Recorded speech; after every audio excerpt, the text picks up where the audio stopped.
What's going on, guys? My name is Triforce Addiction. Welcome back to another COD mode video. So today we are going to be talking about the patch notes for Season 8. So yes, the Chinese version of Call of Duty Mobile did get the test server, which was originally thought to have both the melee weapon and the shotgun for next season. But unfortunately, we only have different patch notes, different weapon changes, as well as a lot of info referring to bullet impact.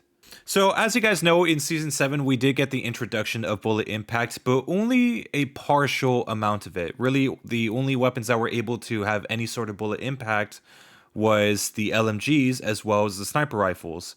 But this time around, they finally fully implemented bullet impact into the game for all the weapons. So here is the general adjustment. Bullet Impact is now officially ready in-game. Within its first few weeks of implementation, it was quite stable overall. Further adjustments will also arrive in the future. In later versions, we will display weapon bullet impact detail in weapon comparison page. Guns adjusted to bullet impact of 0.09 will go to the Fennec and the MAC-10. Guns adjusted to bullet impact of 1.1 will go to the M16, ICR, DRH, Holger 26, GKS, and Striker 45.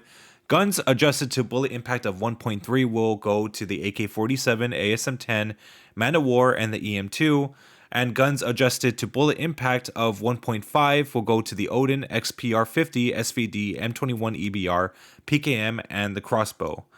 New addition, attachments will affect bullet impact. Attachments that provide 10% bullet impact will go to the Type 25 stopping power mag, BK57 7.62mm caliber mag, HVK large caliber mag, QQ9 10mm caliber mag, as well as the PP19 large caliber mag. Attachments that provide 20% bullet impact will go to the Kilo 141 100 round drum mag, DRH's OTM mag, the AGR 556 5.56 caliber mag, as well as the Striker 45's 45 piercing rounds. Attachments that provide 50% bullet impact will go to the AS Valve's 15 round FMJ mag, the AMAX's CR56 M67 mag, as well as the Odin Duplex mag. Attachments that actually provide negative 10% bullet impact will go to the AK-47 5.45 caliber mag, as well as the Dobvra's Sorokin 1.40mm auto barrel. So it's pretty interesting that they are, implementing bullet impact as it follows, because yes, there's a lot of guns that are stronger than others. So yes, the stronger the weapon is, the more bullet impact it's going to have. The interesting thing about it is that they actually added bullet impact benefits to special different magazines, such as the OTM mag or the Kilo 141's 100 round drum mag, which is actually pretty insane. So yes, that's something that I was actually kind of hoping, because I did think about that for a time. And it only seems fitting given the fact that there are just countless different magazines that have different ammo conversions. So I mean, with the damage changing, the bullet impact should change along with it. But I will admit maybe the HVK's large caliber mag probably should have went to maybe the 20% bullet impact instead of 10. It just kind of doesn't make any sense given the amount of damage that gun actually has once you put that mag on, but it's whatever. So now let's move on to the actual weapon changes. So the Razorback, the rapid fire attachment got nerfed, greatly decreased the first range. They slightly decreased the second range. Bullet spread increased by 10%. With the Fennec, only in multiplayer, they did decrease the range from 13 meters, 18.24 to 11.5. So on the first two ranges, they did nerf it down by a few meters. And they also added more flinch. So it's probably going to flinch a lot more depending on what weapon someone's using against you. For the CBR4, they also increased the flinch. And they also reduced, or I guess increased, the bullet spread accuracy, making it a lot more susceptible to missing. The Kilo bolt action did get buffed. It increased the base reload speed, which is, I mean, it's already fast as it is. Don't really see. I kind of felt like they had nothing else to change with it, but I guess they just did that for whatever reason. As for the Dobvra, decreased aim shake when firing.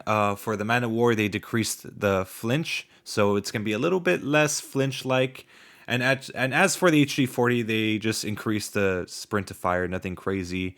The M4 LMG, they increased the base reload speed again. MK2, they decreased the ADS time, so the MK2 should be a little bit faster now. I'm actually kind of looking forward to seeing that one. As for the Peacekeeper, they did two different attachment adjustments. They increased the sturdy grip tape's flinch, so now instead of getting 90% flinch benefits, you only get 70%. As for the firm grip tape, you get 30 instead of 20.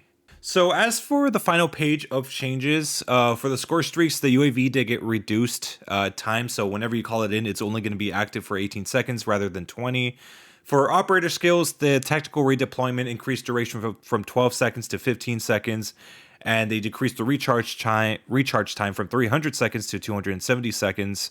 The equalizer damage also got increased from 15 to 20 meters. Now it's going to do 25 damage, and within the second range, I guess, it's going to be just 20 damage. So I think it's going to be able to have a little bit more damage at longer ranges. I do admit it does kind of fall pretty hard, and it's almost like useless. So maybe this might make it a little bit more useful. I don't really know. I don't use this thing a lot.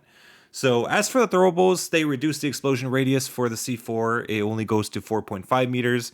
And for the Molotov, they reduced the burning radius from 4 meters to 3.5 meters. And for the only perk that got changed was survival training, decreased cooldown from 30 seconds to 20 seconds. So as I said before, these patch notes weren't really focused too much on weapon changes, rather than they were just more focused on, bullet impact. And this is something that they said that they needed to complete. Keep in mind, the bullet impact that we've been facing in this game currently is not as completed. Obviously, it only worked for the LMGs, as for the snipers as well. Also including, I guess, the new ICR mag. But that's pretty much it. I mean, it didn't affect anything else. So now that they have it completed, now we're going to feel the full effects of the bullet impact feature. I know there were plenty of weapons out there that weren't really labeled for bullet impact, which I'm assuming that they're just going to be at 1.0 for the most part. Maybe they'll have more specifics later on. But, with the bullet impact being fully implemented into this game, especially with different mag attachments, which kind of actually it opens a lot of doorways for different possibilities when it comes to gunsmith, especially for the Bison, because the large caliber mag has always been there in the game, but it never really made any changes at all in terms of damage. But now they finally have it so that at least there is some bullet impact with it that could cause your enemy to flinch a little more. But even then, I don't really expect it to be used that often, given that it only just increases the bullet impact by a slight amount. And keep in mind, with the large caliber mag, the major downside was the fact that you do lose 20% range. So again, that thing's probably not even going to be used that often. As for the LMGs, I mean, you could expect a huge LMG meta in the future, as well as a lot more usage towards the Odin and just other stronger weapons. But I would say probably the coolest thing about this is that bullet impact is going to negatively affect the Fennec as well as the Mag-10. And there were instances where I would get into gunfights against people using those said weapons, and I would flinch like crazy whenever I was shot. So I always hated that back then. So I'm glad that now they are much weaker and I'm not going to flinch as much. But hey, we got what we wanted. I know a lot of people have been calling for a CBR nerf for a very long time, and we finally got it. Maybe not to the exact way that we wanted it. Yes, it might have gone a slight, reduction with accuracy, but again, it might still be very useful in certain situations. I don't really think it's going to be removed from the meta completely. I could be wrong about that. I mean, calculating bullet spread accuracy is not really my thing, so I have to assume that I just kind of have to take their word for it. It's one of those things. What they did with the Razorback, though, that was probably one of the more curious changes, because I know a lot of people didn't really complain too much about the rapid fire perk, but at the same time, it didn't really have any downsides. And given that the Razorback is a lot more lenient now with 3-shot potential, it's kind of a good thing that they did. I was assuming that they were only going to add that 3-shot capability if you weren't using that perk at all. So it kind of forces you, I guess, to think twice before you put that perk on. I think it's still going to have the 3-shot potential, but not at the exact same range as before. I think that was the whole purpose of that. But yeah, all the other weapon changes, like the kilo, bolt actions, reload speed, I mean, I kind of feel like they're running out of ideas. They're just increasing reload speeds at this point. They're not really doing anything else. Maybe they've found that the game is at its most balanced state, maybe. But again, I mean, which it is actually kind of true if you think about it. I mean, there's not really a lot of guns that currently need to be adjusted right now, other than maybe the Striker and some other ones. But for the most part, I mean, I think we're at a pretty good spot right now. And given that these buffs and nerfs are coming in, I think it's going to put the game into a better spot. But anyways, let me know what you guys think about this small but very highly detailed patch notes for this game. And I'll see you guys next time.